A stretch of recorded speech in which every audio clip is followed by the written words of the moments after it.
이 물건이 9억인데 제가 4억 3천에 낙찰을 받았습니다. 이 새끼는 아주 일단 확 죽여버린다.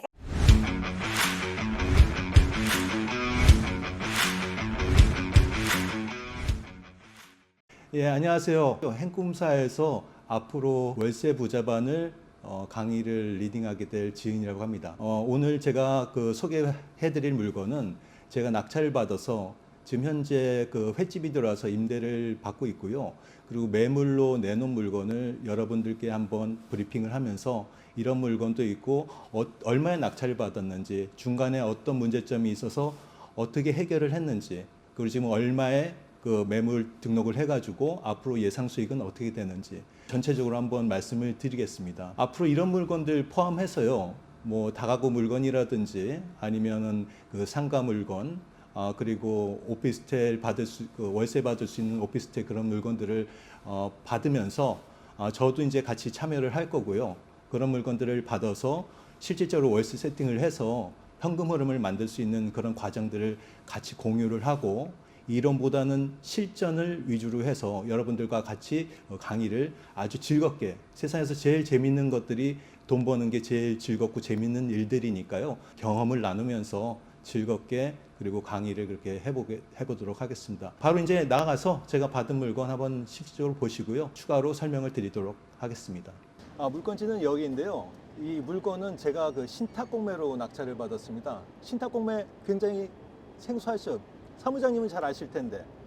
네. 구독자분들도 예. 공매에 대해서는 많이 알고 계신데 신탁 공매는 좀 생소하실 것 같아요. 그렇습니다. 그래서 신탁공매가 생소하기 때문에 그만큼 저렴하게 낙찰을 받을 수 있거든요. 그래서 제가 이 낙찰 받은 이 물건도 감정가가 한 9억 정도 됐었는데 4억 3천에 제가 받았습니다. 그러니까 굉장히 싸게 받았는데, 만약에 이 물건이 경매로 진행이 됐다 그러면 4억 3천이 아니고 제 생각에 한 6억 정도 그렇게 낙찰되지 않았을까 싶어요. 그래서 제가 말씀드리고 싶은 거는 신탁공매는 아직까지 물건이 많지는 않지만 좋은 물건들이 숨어 있다는 거.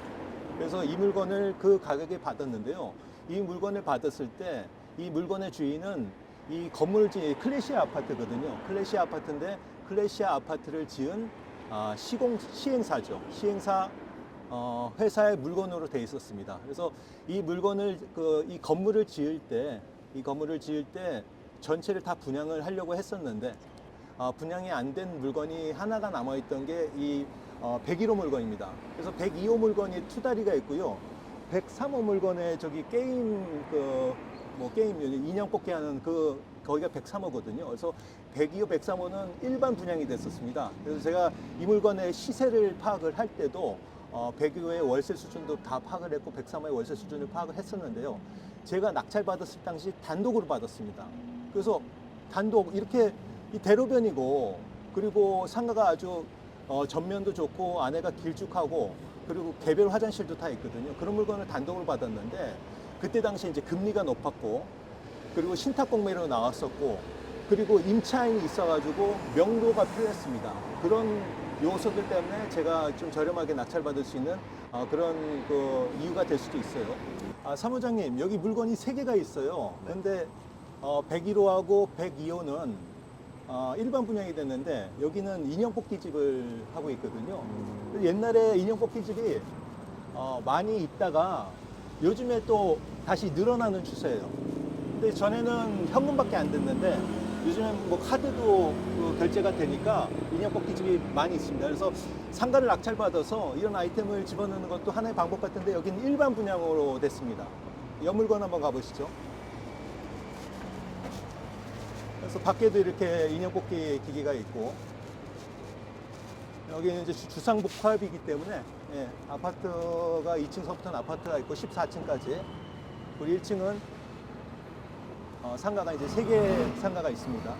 여기 102호가 제 물건집 바로 옆인데요. 여긴 투다리고 굉장히 좀 오래됐습니다. 그리고 여기도 일반 분양이 됐습니다. 그래서 제가 시장 조사를 할 때, 임장을 할 때 102호 일반 분양된 데를 가격을 다 등기부등본을 발급받아가지고 다 확인했고요. 투다리 사장님한테 직접 제가 월세 보증금 얼마인지도 한번 그때 여쭤봤었습니다. 그래서 그런 건 기본적인 데이터를 다 확인을 하고 있고요. 여기 숭이동 오거리 이쪽 지역이 아파트가 별로 없습니다. 그래서 뒤쪽에 다 원룸촌이거든요. 원룸촌이라서 상대적으로 상가가 없고 먹을 데가 별로 없어요. 그래서 제가 포인트로 이제 뒀던 거는 물론 가격이 싸고 그리고 이제 전면 1층 전면이 좋은 그런 상가고 그리고 신탁공매 물건이기도 하지만 이 뒤쪽에 배우 세대가 아파트는 없지만 다 원룸촌이라서 먹을 데가 없다는 거. 그래서 물건을 제가 입찰을 하고 낙찰을 받게 된 그런 이유가 되겠습니다. 이 물건으로 한번 가보시죠. 그 옆으로 가시게 되면 그 횟집이 지금 들어와 있거든요. 그래서 지금 영업한 지는 한 2년 좀 안 됐습니다. 그 밖에 이제 수족관이 이렇게 있는데 뭐 생선이 굉장히 싱싱하네요. 제가 여기 몇 번 왔었거든요. 이쪽 지역에서는 굉장히 맛집입니다. 선생님 여기 제 거꾸로 다니고 있네요. 신선한데? 신선한 거 맞나요? 제가 좀 힘들어하네요. 오늘 날씨가 온도가 좀 내려가서 그런가요? 네. 뭐 좀 힘들어하는데 고기가 아주 생선이 싱싱합니다. 그리고 이 지역에서 여기가 맛집으로 돼서요. 저녁에 오게 되면 자리가 없을 정도로 이렇게 장사가 잘 됩니다. 그래서 이 물건이 아까 제가 한 9억 정도 감정가가 됐었는데 그 신탁공매는 경쟁이 별로 없어요. 그래서 굉장히 좋은데 좋은 만큼 사람들이 생소한 만큼 경쟁이 없기 때문에 제가 이제 싸게 낙찰을 받았고요. 이 물건이 9억인데 제가 4억 3천에 낙찰을 받았습니다. 와 9억짜리를 지금 예. 4억대에 받으신 거예요? 예, 4억대에 받았습니다. 그리고 현재 임대로 세팅한 가격은 3천에 230인데요. 그렇게 하게 되면 수익률, 자기 자본 수익률로 환산을 하게 되면 7%의 수익률이 나옵니다. 그럼 신탁공매라고 하면은 좀 많은 초보자분들이 어떤 부분들을 조사해야 되고 또 어떤 것들을 체크해야 될지 좀 망설여지시는 분들이 많으실 것 같은데 예. 어떤 부분들을 좀 주의 있게 조사를 하셨나요? 예, 제일 주의 있게 조사를 한 거는 첫 번째도 물건의 가치, 두 번째도 물건의 가치인데요. 가치라는 거는 가격 대비 그 물건이 갖고 있는 기본적인 가치이기 때문에 기본적으로 조사해야 될 것은 이제 법적인 부분도 이제 조사를 해야 되고 임차인이 있을 경우에는 명도를 해야 되는데 그 명도에 대해서 이제 부담감이 있을 수가 있거든요. 근데 제일 중요한 건 가치입니다. 가치. 제가 알기로는 이게 사진으로 봤을 때는 여기가 공실이더라고요. 예, 제가 낙찰받았을 때 네, 공실이었습니다. 그래서 이렇게 험한데 명도도 어떻게 해야 될지 좀 두려우신 분들도 많으실 것 같고 이런 것들이 순탄하게 잘 해결하셨나요? 명도는 사람들이 어렵게 생각하실 수 있는데요. 결국은 낙찰받은 사람이 이기는 게임입니다. 그래서 그 방법은 뭐 약간 돌아서 할 수도 있고 똑바로 갈 수도 있는데 명도라는 거는 그게 크게 걱정을 안 하셔도 되는데요. 일단 이 물건은 명도라는 데는 명도 소송을 진행을 했었죠. 근데 그 무변론 판결이라 가지고 금방 제가 승소 판결을 받았고요. 이 중간에 이제 계신 분이 제가 비밀번호를 시공사 사장님한테 이제 받았거든요. 시행사 사장님한테 받았는데 그 비밀번호를 중간에 바꿨습니다. 그래서 그분이 왜 자기 허락도 안 받고 들어와서 왜 들어왔냐고 이제 막 얘기를 하고 그래서 임대차 계약서를 제가 보여달라고 했거든요. 근데 임대차 계약서를 보여줄 수가 없는 게 이 신탁공매 물건은 소유자가 신탁사로 돼 있습니다. 그 임대차 계약을 정상적으로 쓸 수가 없거든요. 그래서 임대차 계약서를 보여달라고 하니까 못 보여줬습니다. 그래서 누구신데요, 그런데? 나 임차인이라니까요? 계약서 있으세요? 있죠. 하나 보내주실래요, 그러면요? 댁이 누군데 그러셔요? 여기 주인이에요. 주인이라고요? 예, 낙찰 받은 사람. 잔금 내셨어요? 그럼요. 네, 이 사무실 주민들하고 제가 들어와서 다 봤거든요. 그래서, 그래서 내가 개새끼나 좀 이따 확 죽여본다 해서 왜 비밀번호는 내가 허락 없이 가르쳐줬냐고 내가. 그거는 두 분 사이에 사실 말씀이고요. 지금 권한 없이 그렇게 무단 점유하고 계시는 거니까 비밀번호 어떻게 되세요? 그럼 명도소송 하세요. 결국은 어떻게 해서 내보내게 됐냐면 명도 소송을 해서 이제 승소를 받았고 그리고 승소를 받아서 이 계신 분이 약속을 한 3번 정도 어기게 했습니다. 언제까지 빼달라, 언제까지 빼달라, 언제까지 빼달라. 이렇게 3번 어기게 해가지고 결국은 이삿짐센터 있지 않습니까? 이삿짐센터에 제가 언제까지 안 빼면 임의대로 그렇게 해도 되겠습니까? 그것을 다 제가 약속을 받아놓고 그때도 약속을 지키지 않아가지고 이삿짐센터를 불러서 컨테이너 이삿짐센터로 보내가지고 명도를 완료를 했습니다. 그리고 재밌는 것은 지금 여기 횟집이 들어와 있는데요. 횟집이 그 공사를 하는 게 예를 들어서 한 15일 정도의 공사를 하게 된다고 했을 때 이 바로 옆에 그 투다리가 있지 않습니까? 이 투다리 그 사장님이 그 수의사신가 봐요. 그래서 그 이 건물을 이제 인테리어 공사를 이제 시작을 하는데 그 사장님께서 백이호 사장님이 투다리죠. 투다리 사장님께서 이 물건을 본인이 인수를 하고 싶다. 그때 제가 4억 3천에 낙찰을 받아서 그때 8억에 매매도 같이 진행을 했었거든요. 아, 다름이 아니고 예. 사실 저기 그 상가 사장님 전에 판매도 하신다고. 예, 매매도 같이 내놨었죠. 그렇죠. 아직도 매매 생각 있으신 거예요?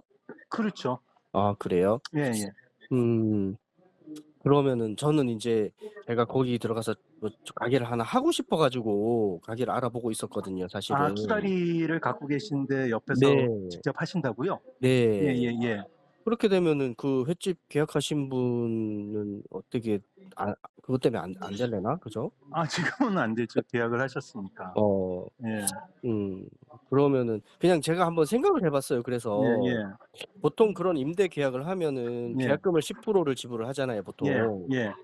그래서 거기도 그러면은 10% 정도 받으신 거예요, 계약금을? 그렇죠.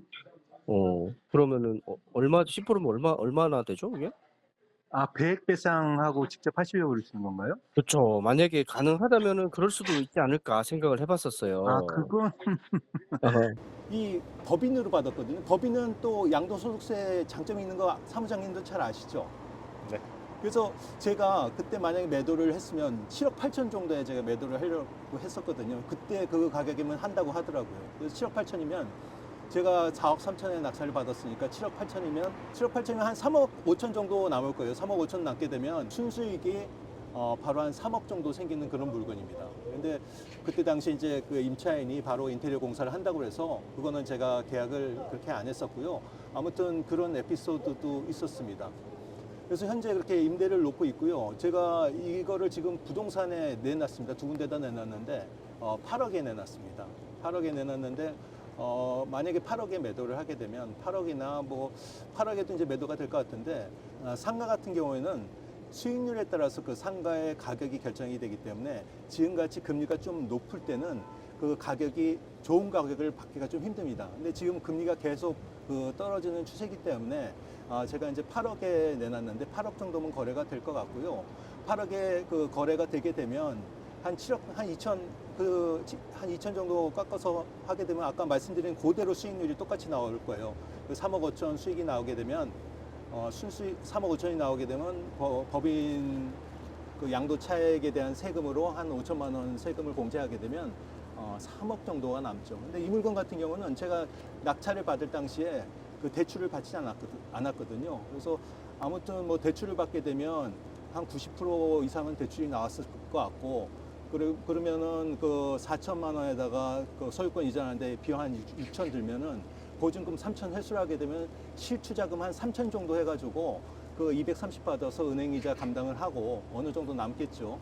그러고 나서 매도를 해도 되고 그리고 지금 매도를 하게 되면은 아무튼 그 3천 실투자금에 3천을 투자해서 한 3억 5천 매도까지 이루어지게 되면 3억 5천 그런 나오는 물건이고 갖고 있을 때도 별 부담이 없는 그런 물건을 보시면 되겠습니다.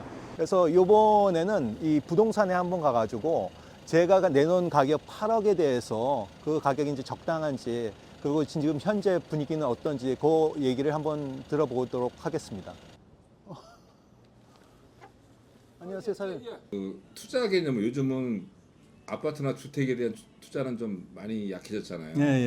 뭐 하다못해 갭 투자도 안 되고 전세 끼고 사는 것도 안 그러니까요. 되고 상가 쪽으로 많이 문의는 와요. 아, 요즘에요? 금리가 네. 또 떨어진다고 그러니까 또 그런가 보죠?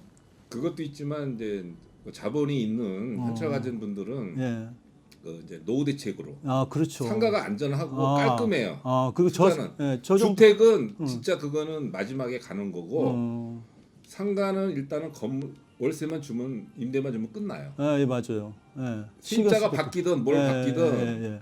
인테리어 내부 공사 저희 다 알아서 하니까. 예. 근데 주택 같은 경우는 월세든 전세든 뭐 짧으면 2년, 요즘은 길면 4년이잖아요. 예. 내부 수리도 해줘야 되지. 맞아요. 도배장판 해줘야 되지. 싱크대. 맞아요. 오래된 거는 예. 뭐 누수 잡아줘야지. 예. 한 1년 월세가 나가왔던 집들은 예. 그 수리가 저도 그것도 같이 하잖아요.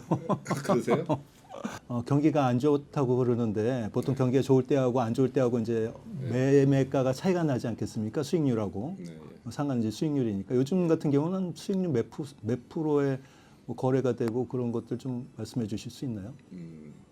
이제 이게 상가 건물은 이제 수익률을 보고 투자를 하시는데 예, 금리가 낮으면은 예, 수익률이 어느 정도 낮아도 투자 가치가 좀 있으니까 그렇죠. 매수인들이 좀 많이 붙었는데 예, 요즘은 은행의 금리도 오르고 예, 거래가 없다 보니까 사람들이 물건에 대해서 수익률이 굉장히 좀 예민해져 가지고 예, 전처럼 뭐 그렇게 5%대 4.5%대는 안 보는데 예, 대신 뭐 3%대 후반이면 어느 정도 안정성이에요. 예, 투자. 예, 다만 뭐냐면은 매도인하고 매수인의 상가는 그 상가 건물은 아직도 그 가격 차이가 갭이 안 좁혀져 있어요. 예, 팔 때는 제가 다 받고 싶어 하는 거예요. 왜냐하면 상가라는 거는 예. 그 아파트처럼 분양가가 형성이 안 돼 있잖아요. 예, 예, 그러니까 예. 자기가 지금 월세가 나오고 어느 정도 예. 유지가 되니까 예. 팔릴 때까지 원하는 가격에 팔릴 때까지 잡고 있는 분들이 많아. 아 그렇겠네요. 예. 이게 방송 들어가면 안 되겠지만 사장님처럼 저는 하락에 딱 얘기하신 거는 이제 그거 받고 싶어 하시는 거잖아요.